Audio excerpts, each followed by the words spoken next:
Ready? Yep.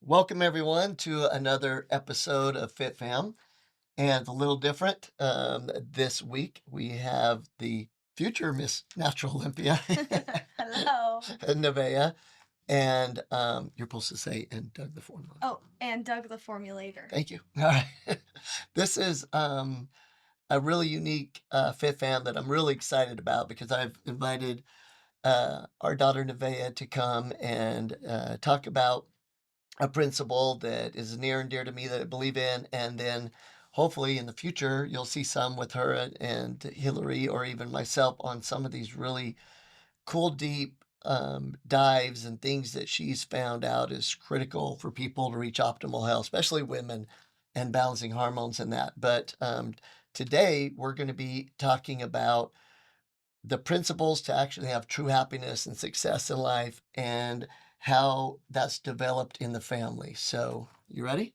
Yep. All right. So, um, let's let me give the quote first, and Okay. then I'd like to have you give a little bit of history of growing up and maybe how it's been different Okay. in our family. The quote is one that it was a principle taught to me, thankfully, when I first started out by one of my mentors, and he changed it up a little bit as years gone. And it goes like this: To achieve success, you must first search out true principles and live them. But in order to achieve ultimate success and true happiness, then you must share them with other people. And the concept is you need to find out your calling in life, the things you need to do to have success, whether it's health, relationships, spiritual, whatever it might be, and then you need to apply them and live them. And success and happiness will come, but the ultimate level of success and happiness in anything in life truly doesn't come until you start sharing those principles with others and have an abundance mentality, and also being bold in um, being okay if people don't agree. But hey, here's the things that brought the most happiness to me or success in whatever area. And once you do that, there's a level of happiness that comes that is hard to explain unless you have got to that point with any principle. And so I just want to kind of really bring that point to life today with the health side of it. I think is the main focus.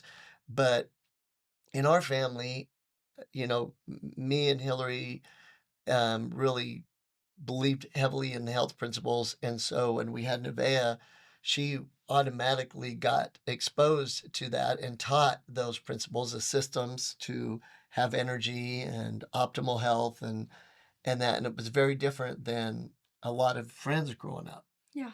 What was that like? Yeah. Very different.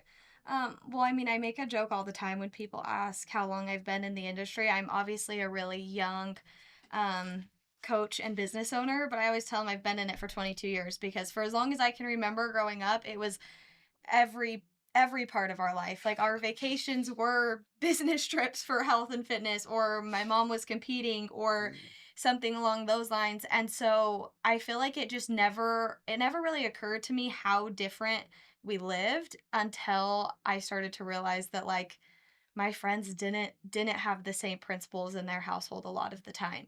Like, I remember for a long time I'd want to go to my friends' houses just so I could have good cereal because I was like the cereal at our house sucks. It's plain. There's no sugar on it.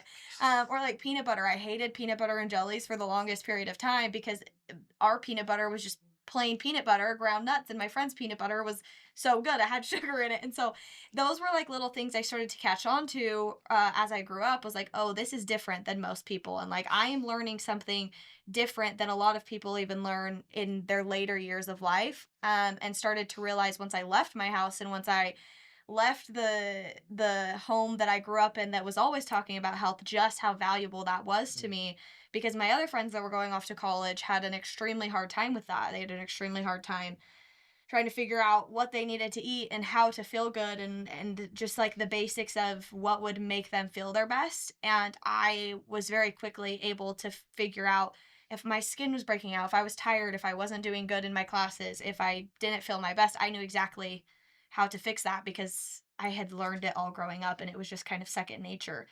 Yeah. So was there a time that you tested the waters heavily the other way, and then because of 100%. your principles brought back Yes, what was that yes. like? Um, I think I got away with a lot more in, like, high school and stuff because when I came home, my food was so healthy.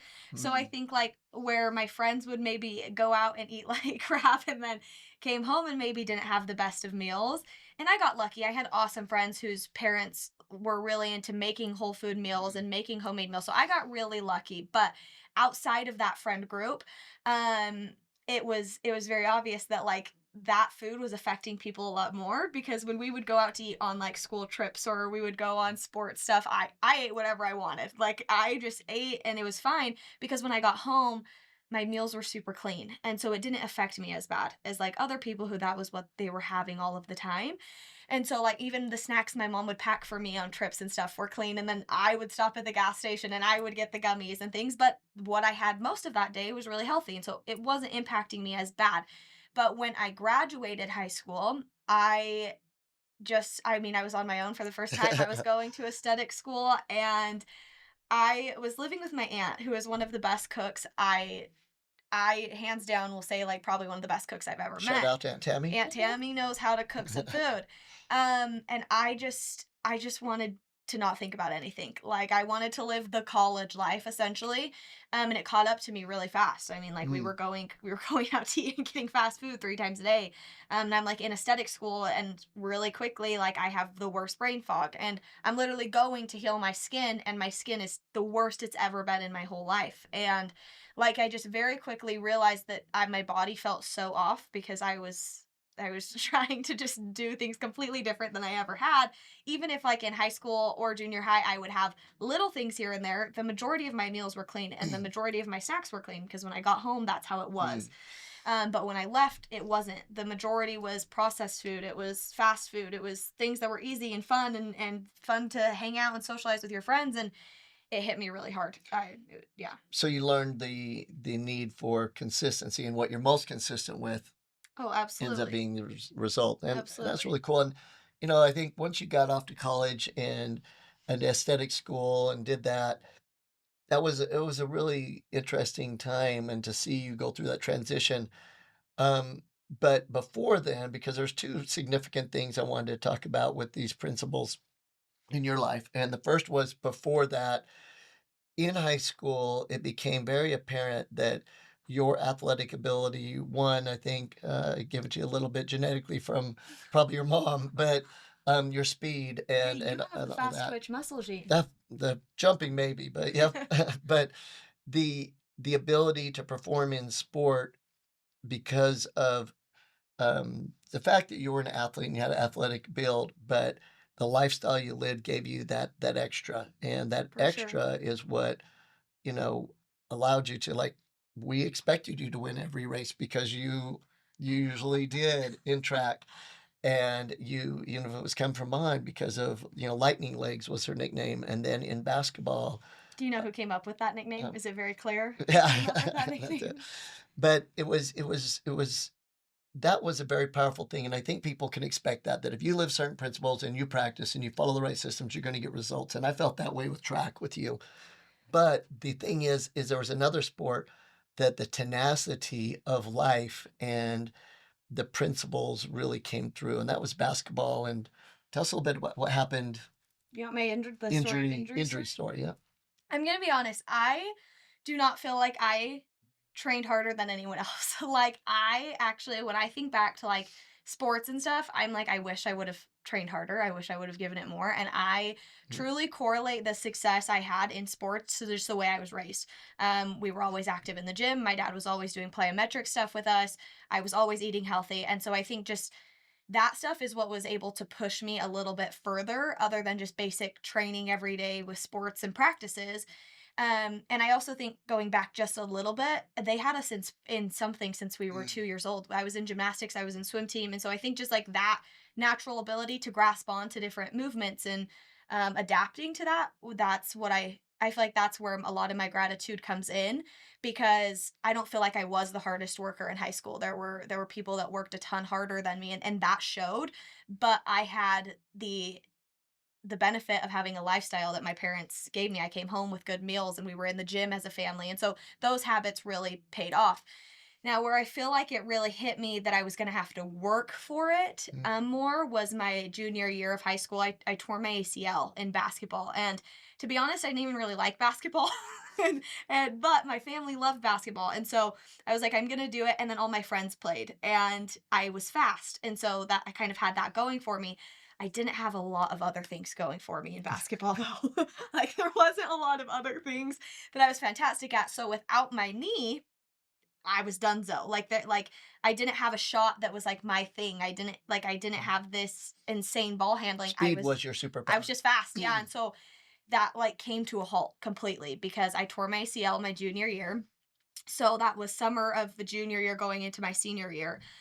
And that truly like flipped my life upside down because I mean as a high school kid that was all we did. We that was our lives. We played sports or we were in the gym or like all of my friends played together. And so that was rough. Very, very, very rough. But the doctor right away told us that like recovery wise, I wasn't going to be able to play my senior year of high school. And so like timeline wise, basketball season was what, 6 months away? Mhm. Basketball season was 6 months away from when I tore my ACL. So I would have to get cleared early to even be able to participate in my senior year season. And a lot of what they were telling me was like, and you're not going to be as fast. Like, it's not going to be the same. You're not going to trust your leg. Like, you're kind of just screwed. So I was out for my senior year volleyball. That was probably the most heart wrenching thing about it. That was my favorite sport. And so that was really hard. But what that did was show me like I had to actually work. Like I had to actually work to be able to get back in the game. And I think it was one of the best things for me. Like it was one of the best things for me ever to have to go through that because it like I couldn't coast. I couldn't coast by anymore. So, I had my surgery with one of your friends that Yeah. was a surgeon for the NBA, right? Right, for the Phoenix Suns. For the Phoenix Suns. Very scary man. And I think what I realized right away too, and my dad can probably like come to this, is I was pretty stubborn in high school. Like I wanted to do everything on my own. I wasn't gonna be able to do it on my own. Like it was very clear. And it kind of makes me emotional because it was just such like a it was such a flip. Like at that age, like when I think back to being 17 years old and like you're just they sound silly, but like your whole world is like not focused on what it was focused on.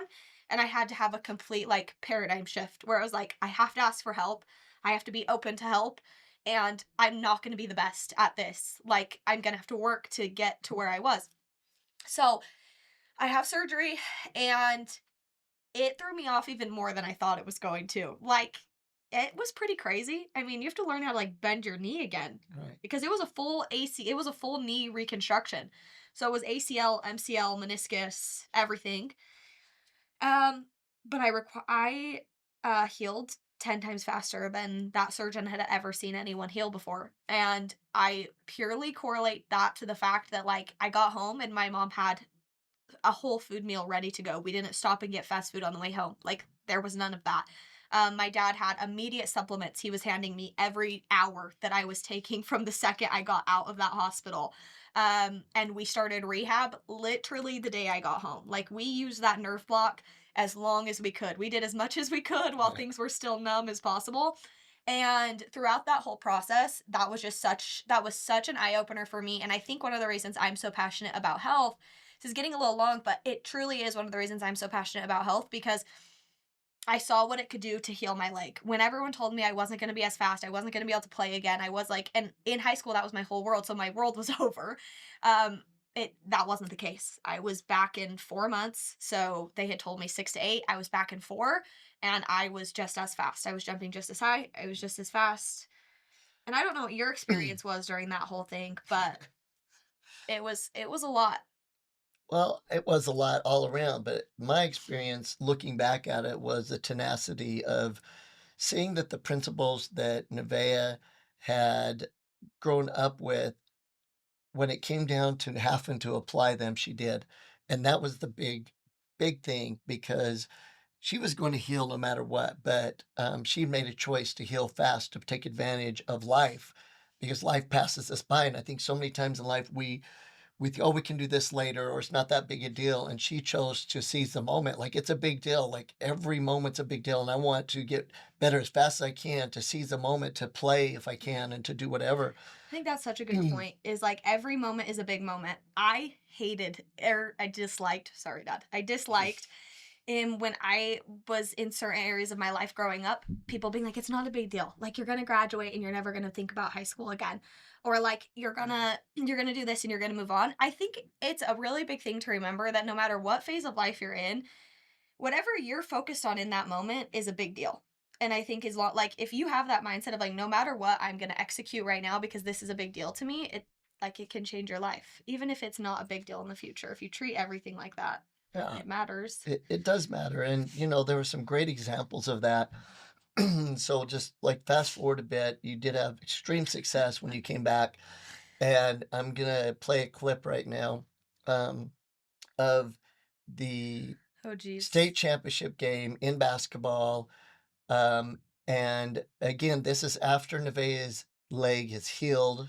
My left leg is it healed 100%. And it's interesting when you have a goal.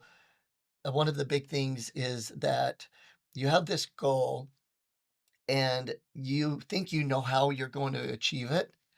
But the way God works is that, like, okay, but what's the best way to achieve that goal? If it's a worthy goal or something that's good, and you're going to achieve it, and it's a part of the plan, then the road to get there, though, usually 99% of the time is different than what you think. Because Very if there's a way to teach you a lesson, to become stronger and still achieve that goal, God's going to make that happen.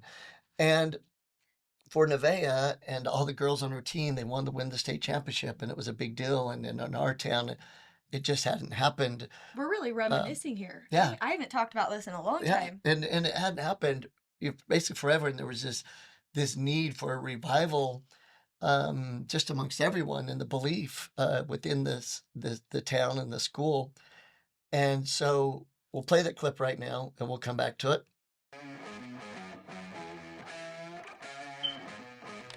Yeah. You ready? Hey!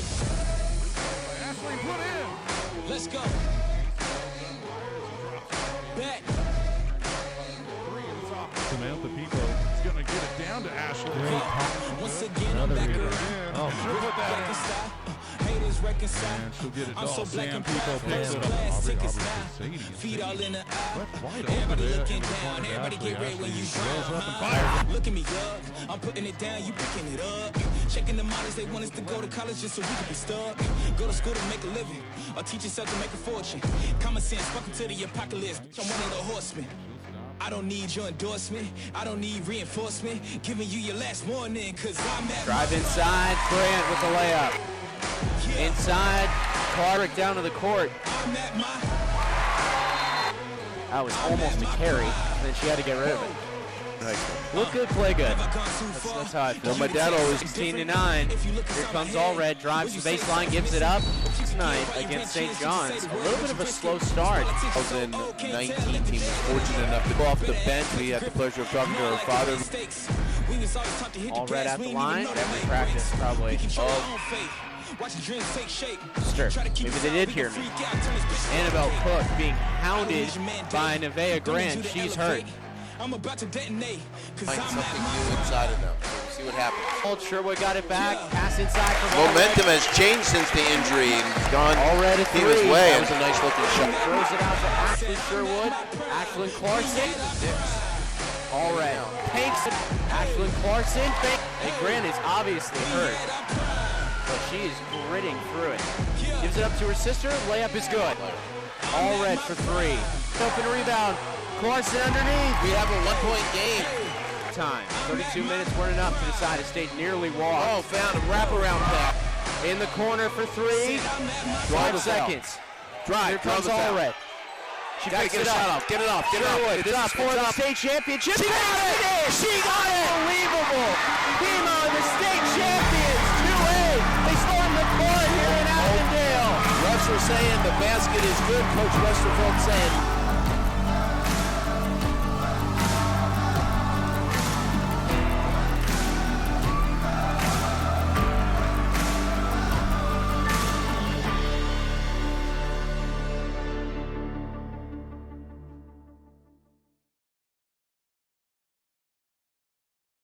That's funny. I haven't thought about that clip or seen that clip in a really long time. But I would there's a part of that clip that I don't think I I don't I've never really talked about on that, and I think the biggest thing is, like you said, when you have a goal, God has a way of saying, "Hey, we'll if you work hard, we'll get you this goal, but it might not look the way you want." The number one thing that taught me is that sometimes I have to remove myself. Sometimes in order to get to the goal, I have to remove my ego. I have to remove what I thought it was going to look like. I have to remove me being a part of it, even because in that last shot, I wasn't there. I wasn't on the court. And that has affected like my business and my like competing and everything so much because in times where I'm like, no, I want to be a part of it. I want to be a part of everything. I want to see the growth. I want to be seen on that court when we make that shot. And it's just not working. It's a reminder to me that like you have to remove yourself. Like your ego has to come out of this and other people are going to be able to help you do it and other people are going to be able to get done what you think maybe you could do better. They can do it better. And it's like in that moment, I thought it was just this thing that was teaching me a lesson then, but it has been so much more than that of like in order to get things that sometimes I want, I have to remove myself. Oh, that's beautiful because we haven't talked about it for years. Yeah. And if you think back to that clip that we just played, even the announcers were talking and saying, hey, Pima was down, they were losing, and Nevaeh knee went out, but how she handled that and how she worked to try to get back in the game and what she did at that moment gave an energy to the team to come back from a major deficit and to be present and have a chance to win. And the ball got put in a person's hands who had probably shot more threes than anyone. It was like the scenario of what it should be. And it was really neat to see because that was a big lesson that I personally got out of that too. It was the same thing. And so awesome to hear you say that was that the goal was accomplished, but there was a bigger goal accomplished too for Naveah to realize in business that I'm seeing right now, and that is that she's realizing and having to letting a lot of her other trainers in the Balance Babe Fitness go out and have successes, and she's cheering them on, and she's wanting them to have successes versus it needing to be just her, her clients, that she's getting the rewards and the successes by her teammates achieving success. And it's going to enable her and is enabling her to scale a business that in the personal training world, it's hard to scale just individually to, six figures, let alone seven and the levels that you're at, unless you are just there as a cheerleader and you have the system. And that was probably the first great example of that. Oh, for sure. Yeah. I mean, you probably saw in that I tore my ACL again. I think that's The other leg. That's the other leg. And to be honest, I didn't care. Like that's also the other thing that I think was the craziest part about that is everyone after that game was like, "How are you?" I was like, "Happy?" Like extremely happy. This huge thing just happened. Like, what do you mean, how am I? And they're like, "You just tore your ACL." Because I knew immediately once it happened. And it didn't even cross my mind. And that was another big thing that I realized completely affected my life is like when you're going for this huge goal, when you're going for this huge thing, there's going to be some crappy stuff that happens. And I think if I would have harped on that, if the next full quarter I would have sat there and moped and been mad and then not enjoyed the fact that we just won a state championship game, afterwards it would have ruined the whole experience and I wouldn't have learned anything from it. Good point. But it didn't matter in the moment because the goal was achieved. And so even though there was hard crap we had to go through to get there and stuff that I never even thought I would have to endure again after just recovering, it didn't matter because it was like that goal was achieved and the work that needs to put in, the refinement that had to happen happened. And that's going to happen anytime there's a big goal at hand. I love that. And the theme today really comes down to that. And I don't think we were even going to go there that deep, but I think that's a great place to kind of even wrap up a bit is that the exponential benefits of living a life of here's what I want to accomplish. I'm going to find the right principles. Yeah. I'm going to live them. I'm going to be consistent, get the fruits of those labors. And okay with however you get there. And being open to how that looks and the things you learn 100% on the way.